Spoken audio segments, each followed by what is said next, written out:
It can feel like a different era sometimes, but 15 years ago, I signed the Affordable Care Act into law. That's it.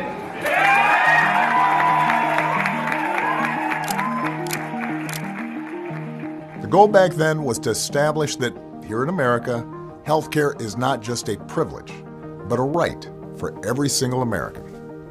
And together we've taken a big step in the right direction. Today, almost 50 million people have gotten quality, affordable healthcare through the ACA. That's 1 in 7 Americans. And the percentage of people without insurance has been nearly cut in half. That means more sick kids get medicine. More cancer patients have life-saving surgery. More people with pre-existing conditions enjoy the peace of mind they deserve. But here's the thing. Even though people like to talk about Obamacare, it didn't just happen because of me.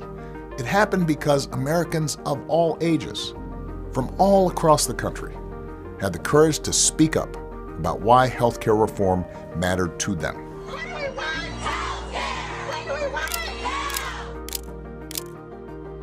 When the Obama Presidential Center opens on the south side of Chicago next year, visitors will have a chance to hear from some of the folks who made the ACA a reality.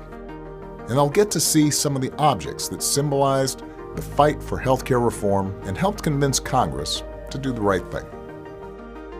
You'll learn about Jim Hauser, who ran an auto repair shop with 9 full-time employees. Thanks to the ACA, Jim got help covering those workers, and he proudly wore his Master Automobile Technician pin to the State of the Union in 2011. Jim also brought his daughter Helen along, a 22-year-old freelancer who also got covered under the ACA. Besides hearing their stories, visitors will also get to see how people's lives have been changed forever thanks to the work we did together. And you'll get to hear from some of the leaders in my administration who worked and sacrificed for years to make it happen. When I see people going into the Obama Presidential Center, I hope they come away with a sense that against all odds, progress can be made. And that counts on presidential leadership, elected representatives, people all around the country. A lot of folks told me I'd pay a political price if I made healthcare reform a priority. Some of them predicted it would cost me re-election. But I've always said that I didn't run for president to put my approval rating up on a shelf and admire it. I did it to make a difference, so the choice was clear. We were in the Oval Office talking, and he said, look, this is shaping up to be a one-term presidency. And that's okay with me as long as I can get done the things I want to get done. And healthcare reform is one of those things.